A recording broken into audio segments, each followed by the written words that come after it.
Hello everybody and welcome to Raising Vibrations, and you're with Simon today, and I'm excited to be doing the next month's forecast for everyone, and just basically going to be sharing some of my thoughts and perspective on the upcoming transits, and just giving us a little bit more heads up in terms of what to look out for, how to integrate, and just basically navigate the energy that's coming our way in a way that's less bumpy than what it would be if we were a little bit more unconscious to it. Now, before I go ahead and jump into that, there's a couple of things that I just want to share quickly. Firstly, in the comments below, I really would like it for you to share a little bit about how your last month was, okay? And just kind of, I'm always excited to read the types of experiences that you might have had during your transit. And just an overall, if you feel like if you would like to share, it's not something you have to absolutely do, but I'm always excited to just hear what you guys have to say in terms of your own experience, and maybe it gives a sense of objectivity around how your own transits were occurring. Okay. Another thing that I wanted to talk about was, after doing the first series of forecasts, a lot of souls wrote to me, a lot of people wrote to me, whether in the comments or private email, etc., just asking, should I watch the rising sign? Now, I don't suggest that. I would say that that would also complicate things as well. So if you're really sensitive to your psyche and you really are aware of the dynamics that are taking place for you, then watching your rising sign, so in my case it's Aquarius, I would watch Aquarius and I would watch Scorpio, right? Sun sign Scorpio, rising sign Aquarius. And then finally, I just wanted to let everybody know, on the 8th of January 2017, yes, that is the new year for us who are following the Gregorian calendar, I'm having a webinar, okay? And in the description below is a link to book your place.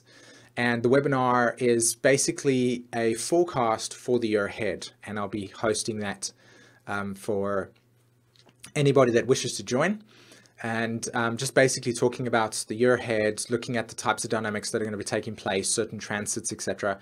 And there'll be a questions and answers after that as well. So I'm really excited to be holding that space, and I'm going to put a lot of effort into creating a very nice visual experience for you.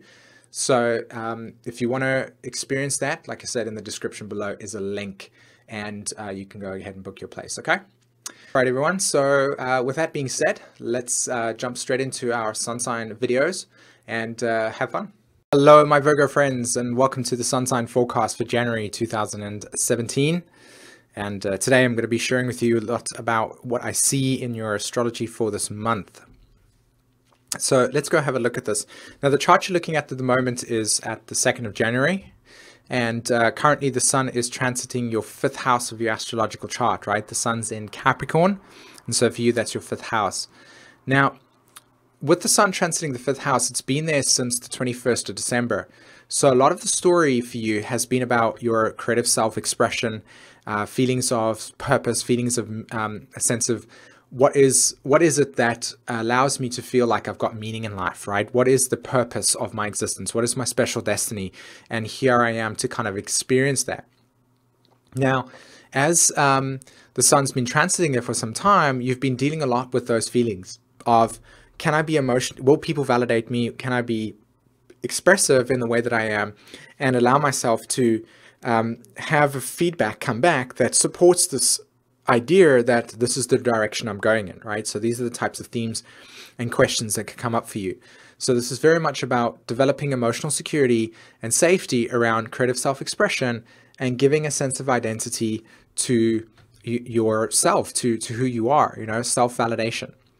Now, at the moment, we've also got Mercury in the 5th house. So of course, this is an opportunity for you to really communicate your stuff, but Mercury's in your retrograde. So it hasn't, in my opinion, really begun to have an effect with the 5th house, or while it's in Capricorn, which is your 5th house.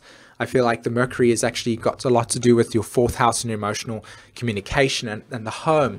Now, this has been a big deal for you because, of course, Saturn's been transiting your 4th house. So you've been really, really looking at the responsibilities and obligations, feeling limitations in the home, and looking at, close relationship to your mother, of course, in this sense. Now, On the 3rd and 4th of January, we've got Mercury go back into your 4th house, which is Sagittarius, and we've got Venus transit into Pisces, which is your 7th house. So again, Mercury goes back into your 4th. You're going to be reviewing emotional dynamics and emotional responsibilities around the home, and looking at the kind of expectations and demands that you have in that experience, and also around your own emotional capacity to nurture your emotions. So a deep contemplative month for you while Mercury's in your 4th. And Venus transiting your 7th means you're going to be looking at what are your relationship dynamics like what is fair, what's not fair, how do you feel about relationships, you're wanting to maybe be more social, open up, be more expressive and expansive in how you see things, etc. So as Venus transits Pisces, it begins that story of what is fair, what is not fair, and also just wanting to be more open and expansive in relationship dynamics, reviewing that, as it were. What are your essential needs? Now, on the 8th of Jan, which is when Mercury goes direct, that's the next big sort of event. Mercury goes direct, and at the same time, the Sun and Pluto also conjunct. And I think that as Mercury goes direct, the Moon would have also crossed over Uranus at the top over there. As you can see, you've got Pluto conjunct the Sun, the Moon in Taurus, and it would have crossed over Uranus, and Mercury would have been direct. So what we've got here, from my perspective, is a flash of insight, a new direction, a chance for an opportunity for the whole of December's month to make sense, right? This is where I feel like the first initial shift is going to be for us, is the 7th of Jan. And on the 12th of January, when we have the full moon that takes place for us in Cancer, we have the moon at 22 degrees, we've got Jupiter at 22 degrees, we've got the Sun at 22 degrees, and then we've got Uranus at 20 degrees, right? So we've got this whole relationship dynamic in cardinal signs, this huge cardinal square that's taking place. And this is going to be shifting us in terms of our perspective, right? So the whole of December, the end of December, what was that about, right? The whole of what will manifest for us on the 7th of January and the 8th of January, all of that type of stuff is going to basically shift for us emotionally, mentally, physically, etc. On the 12th. And from that point onwards, Mercury also goes direct, and that's when this newness is going to take place for us, right? This new shift, this new perspective. And we're going to begin a new evolutionary cycle regarding our relationship to ourselves and others and the way that we see things. Now, from the 19th of January onwards, the Sun enters Aquarius, and what will take place for us then is, again, this big, see, if you look over here on the 29th degree, all right, on the 18th of January, we've got the Sun at 29 degrees Capricorn, and we've got the Moon conjunct Jupiter.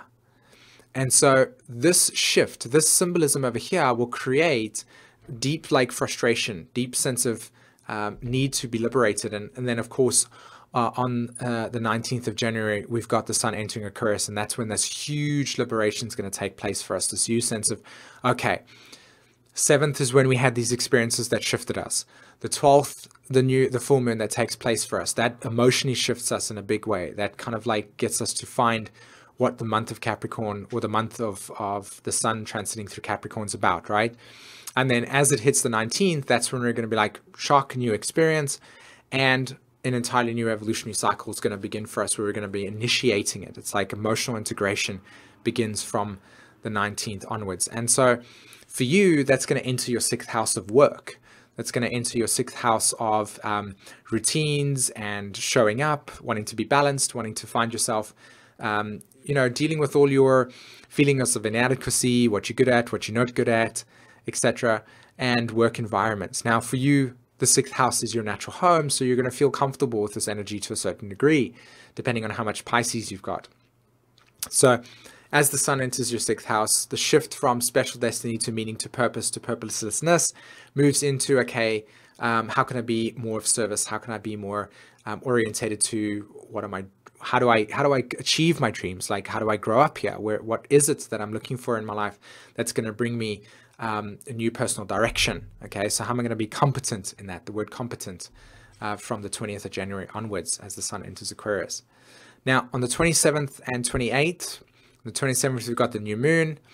Mercury will actually conjunct Pluto, and the sun will also be conjunct Pluto, as you can see that over there, that configuration taking place.